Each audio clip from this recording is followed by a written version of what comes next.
남다스. 세라의 다락방 창문은 아름다운 노을을 온전히 볼 수 있는 곳이었다. 서쪽 하늘에 붉은 구름과 황금빛 구름이 층층이 쌓여 있고 언저리가 보랏빛으로 빛나는 구름이 떠다니는 모습이 그대로 다 보였다. 광장이 갑자기 마술에 걸린 듯 붉게 빛나고 시커먼 난간조차 아름답게 보일 때면 세라는 하늘에서 무슨 일이 일어나고 있는지를 알았다. 그래서 가끔 운 좋게도 한가한 틈을 타서 다락방으로 올라가 노을을 바라보곤 했다. 세라는 구름 위로 걸어 올라가 둥둥 떠다닐 수 있을 거라고 상상하는 것이 즐거웠다. 그래서 탁자 위에 올라가 창밖을 내다보았다. 멋진 순간이었다. 눈부신 바닷물이 세상을 휩쓸듯 타오르는 황금빛이 서쪽 하늘을 뒤덮었다. 온통 짙고 선명한 황금빛 노을 속으로 까맣게 날아오르는 새들이 보였다. 아, 정말 아름다워. 금방이라도 신기한 일이 일어날 것만 같아. 그때 이웃집 다락방 창가에서 끽끽거리는 이상한 소리가 들려왔다. 세라가 옆으로 고개를 돌려보니 누군가 세라처럼 노을 구경을 나왔는지 창 밖으로 몸을 내밀고 있었다. 그는 여자아이나 하녀가 아니라 머리에 터번을 두른 까만 얼굴의 인도 사람이었다.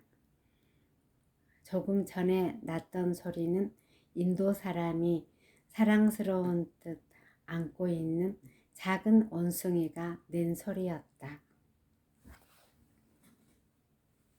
세라가 인도 사람을 보며 웃어주자 그 사람도 세라를 보며 기쁜 듯이 웃었다. 그때 장난꾸러기 원숭이가 인도 사람의 품에서 잽싸게 빠져나와 지붕 위로 뛰어내리더니 세라의 어깨 위로 폴짝 뛰어올라 다락방 안으로 들어왔다. 세라는 즐거워서 깔깔 웃었다. 하지만 원숭이를 돌려줄 일이 걱정되어 아버지와 살던 시절에 조금 배웠던 인도말로 물어보았다. 원숭이를 돌려드려야 할 텐데 제가 저 원숭이를 잡을 수 있을지 모르겠어요.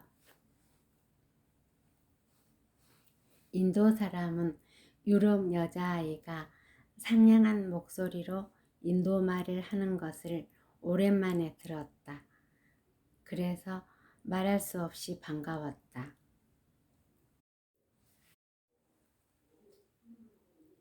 저는 이 집 하인으로 있는 남다스라고 합니다.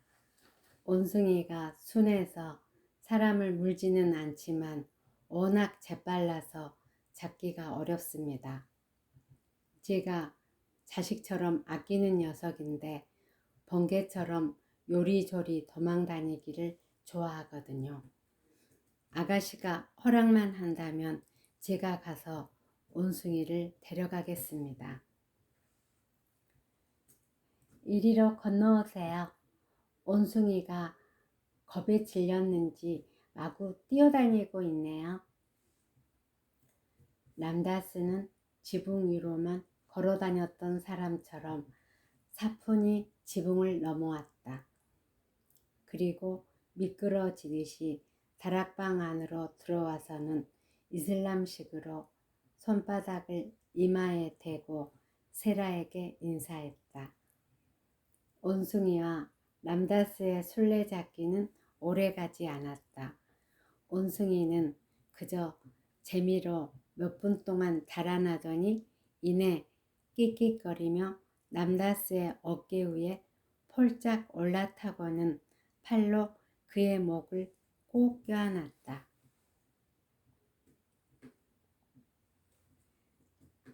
남다스는 방에 들어오도록 허락해준 세라에게 진심으로 고마워했다. 그는 한눈에 허름하고 초라한 방을 살펴보았으면서도 아무것도 못 본 척하고는 마치 세라가 공주님인 양 정중하게 감사의 인사를 했다.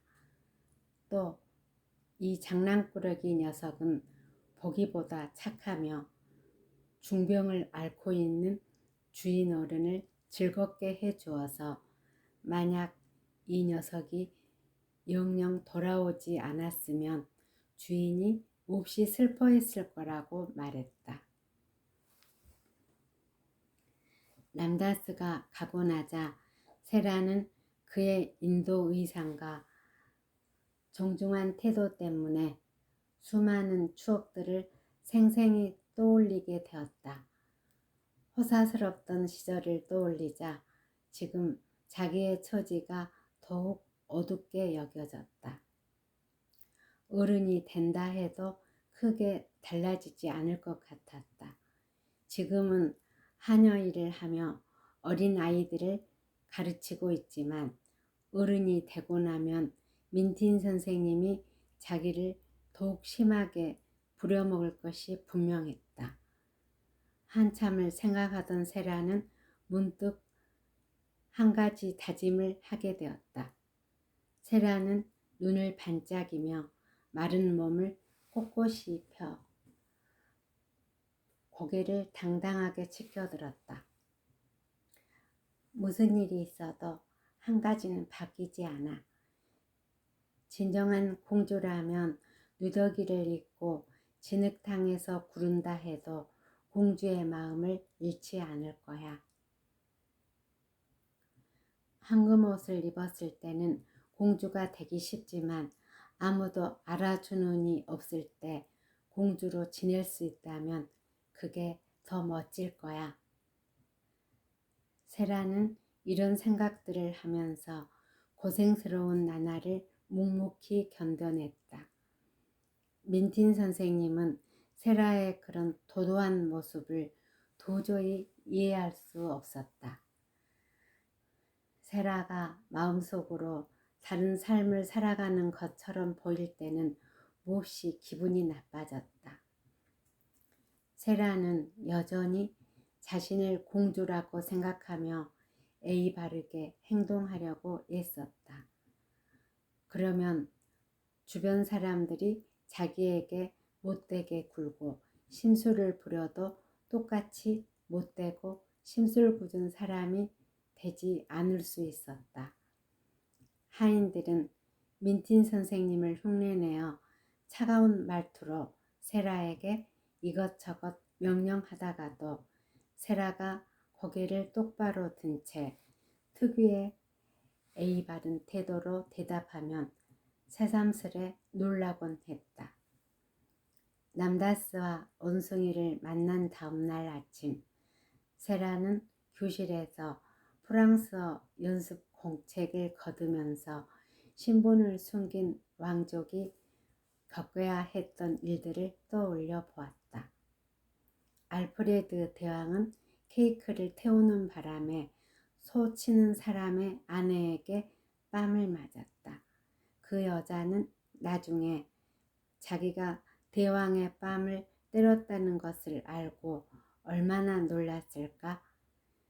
민틴 선생님이 세라가 진짜 공주라는 사실을 알게 된다면 바로 그때 민틴 선생님은 생각에 잠긴 세라를 노려보고 있었다. 세라의 도도한 눈빛이 너무 마음에 들지 않아서 민틴 선생님은 세라에게 다가가 다짜고짜 뺨을 철썩 때렸다.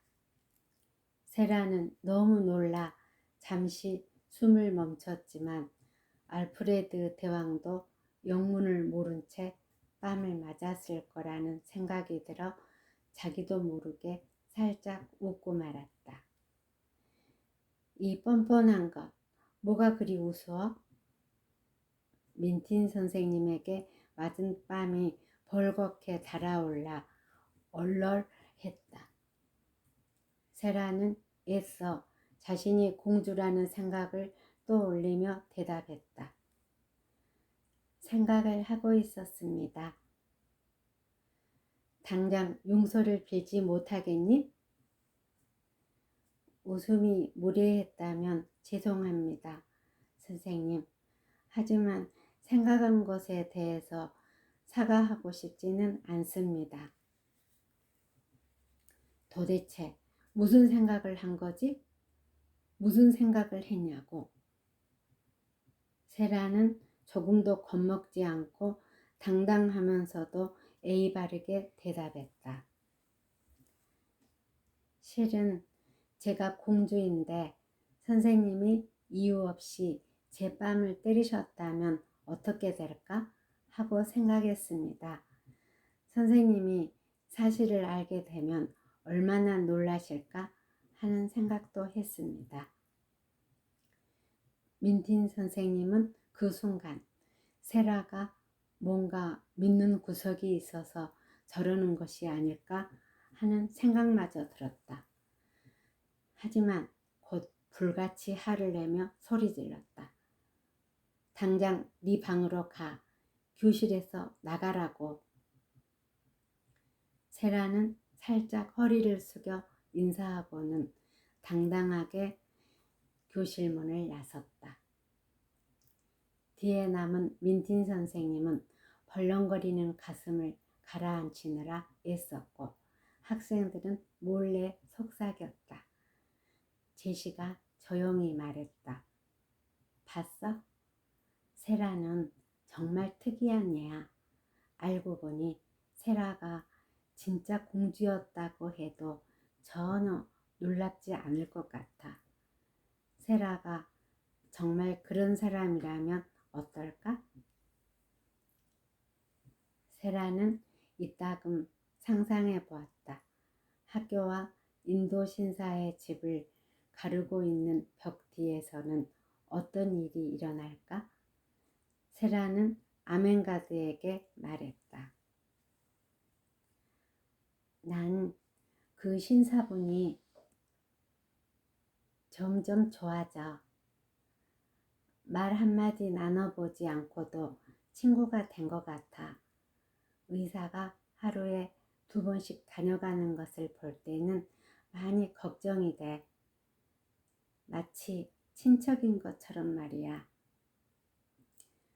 친척이라는 말에 아멘가드가 대답했다.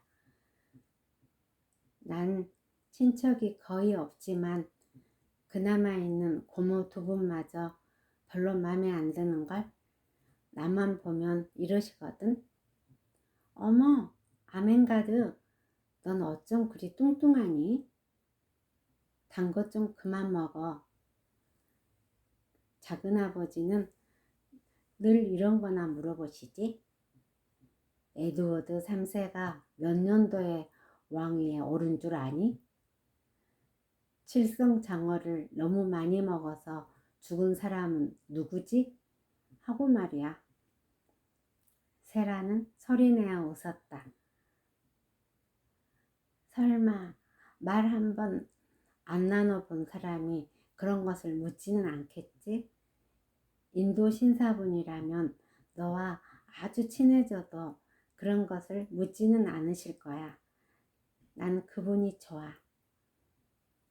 세라가 몽모렌시 대가족을 좋아한 것은 그 가족이 행복해 보이기 때문이었다. 하지만 이웃집 인도 신사를 좋아하게 된 것은 인도 신사가 불행해 보이기 때문이었다. 인도 신사는 중병에 걸렸는데 어찌된 일인지 약도 치료도 별 소용이 없는 모양이었다. 부엌에서 하인들이 모여 이야기하는 것을 듣다 보면 온갖 소식을 알 수 있었다. 인도 신사는 인도에서 살다 온 영국 사람이라고 했고 큰 불운을 겪어 재산을 다 날릴 뻔했으며 그때 뇌암으로 목숨을 잃을 뻔했다고 했다. 그런 고생을 한 것은 다 강산 때문이었다며 요리사가 흥분해서 말했다. 그것도 다이아몬드 강산이었다는 거야. 난 돈이 아무리 많아도 강산에는 돈을 내놓지 않을 거야. 특히 다이아몬드 강산에는. 그러면서 요리사는 세라를 힐끗 보았다. 세라는 그 말에 인도 신사를 더욱 가엾게 여겼다. 그분도 우리 아빠와 같은 마음이었을 거야. 인도에서 온 신사분도 우리 아빠처럼 병을 앓았지만 다행히 돌아가시지는 않았어. 세라는 밤에 심부름이라도 나가게 되면 기뻐서 불 켜진 이웃집을 바라보았다. 주위에 아무도 없으면 세라는 걸음을 멈추고 인도 신사가 듣기라도 하는 것처럼 혼잣말로 인사를 건네기도 했다. 세라는 간절하게 속삭였다. 아저씨에게도 작은 아씨가 있으면 좋을 텐데. 아빠가 머리 아플 때 내가 곁에서 쓰다듬어 주었던 것처럼 그렇게 해줄 수 있는 작은 아씨가 있으면 좋을 텐데. 가엾은 아저씨에게 하나님의 축복이 함께하길. 그러고 나면 세라 자신도 한결 위로받는 느낌이 들었다. 시간이 지나도 인도 신사의 병은 낫지 않았다. 그는 말 못할 고통을 껴안고 사는 것 같았다. 몽모렌시 대가족은 인도 신사의 집을 자주 방문했다. 대가족의 아버지인 카마이클 씨가 인도 신사의 변호사였기 때문이다. 인도 신사의 이름은 톰 캐리스포드였다. 캐리스포드 씨는 대가족의 아이들 중에서도 자네트와 노라를 특히 귀여워했다. 자네트와 노라도 캐리스포드 씨를 만나러 가는 오후를 설렘 속에서 기다렸다. 인도 신사의 몸이 아직 낫지 않아서 아이들은 오래 머물러 있을 수 없었다. 맞이인 자네트는 캐리스포드 씨가 피로해 보이면 바로 람다스에게 달려가서 알려주었다. 아이들은 인도 신사뿐만 아니라 람다스도 좋아했다. 자네트가 거지가 아닌 여자아이에 대해 캐리스포드 씨에게 이야기하는 것을 듣고 람다스는 온숭이가 지붕 위로 달아났을 때 한 소녀를 만난 이야기를 꺼냈다. 람다스는 아무것도 깔려있지 않는 싸늘한 바닥과 녹슨 난로 철망, 딱딱하고 낡은 침대 때문에 더없이 스산한 다락방 풍경을 눈에 보일 듯 생생하게 들려주었다. 캐리스포드 씨는 벽난로에서 타닥거리며 타고 있는 불꽃을 뚫어져라 바라보다가 한숨을 내쉬며 천천히 말했다.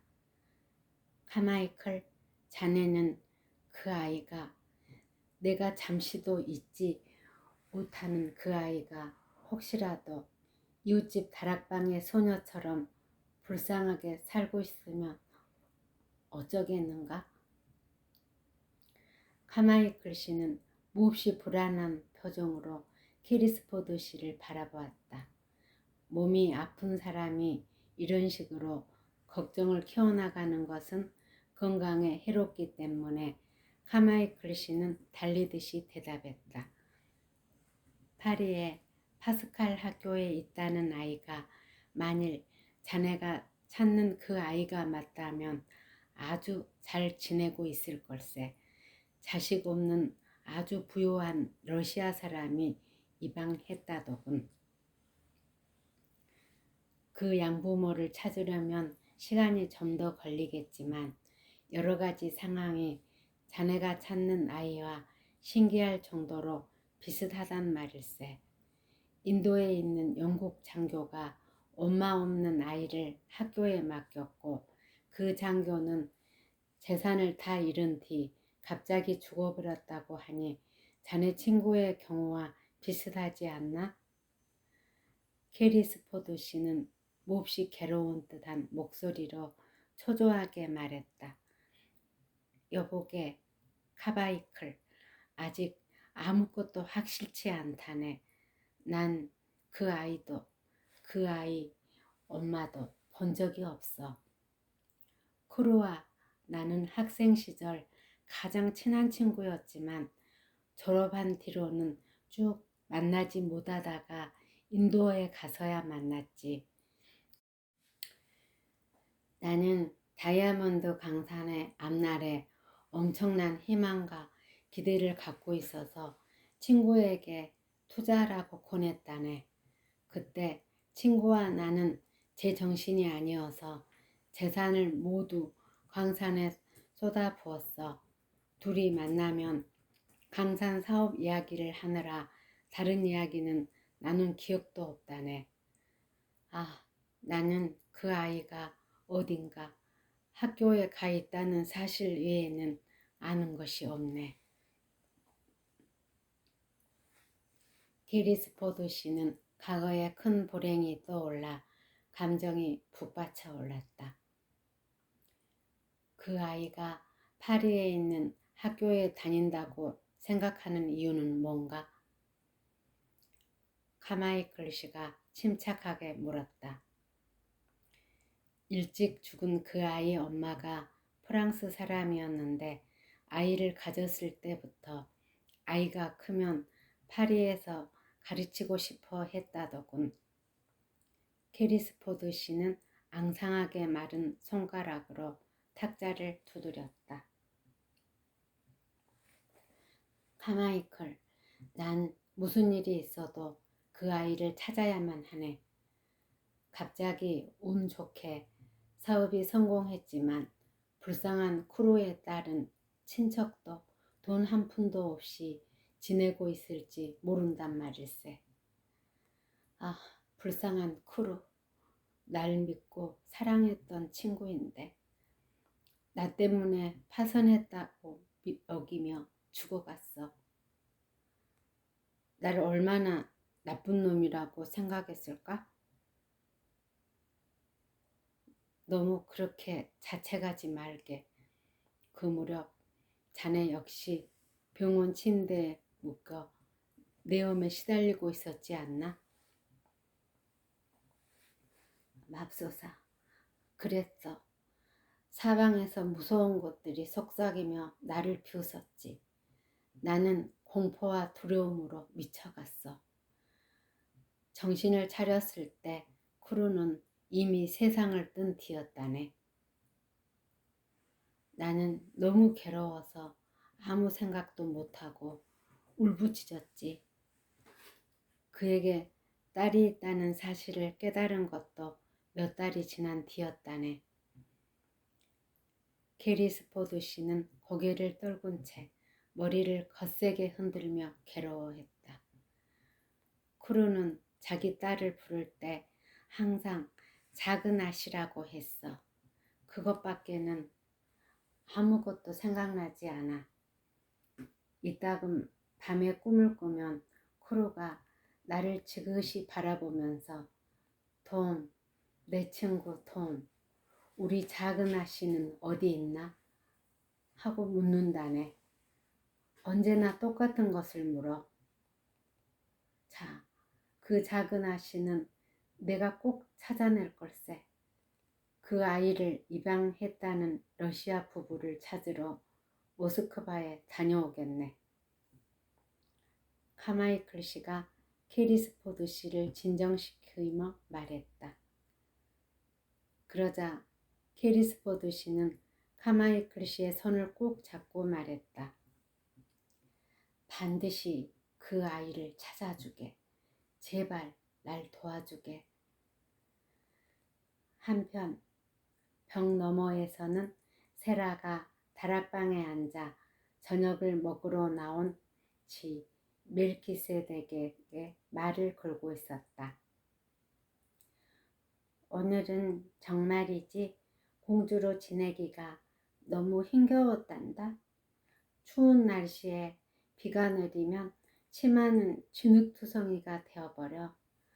복도를 지날 때 라비니아가 나를 비웃으면 당장 쏘아붙이고 싶어져.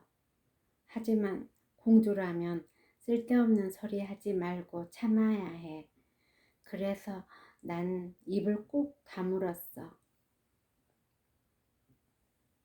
갑자기 세라는 까만 머리를 팔에 파묻으며 나직이 말했다.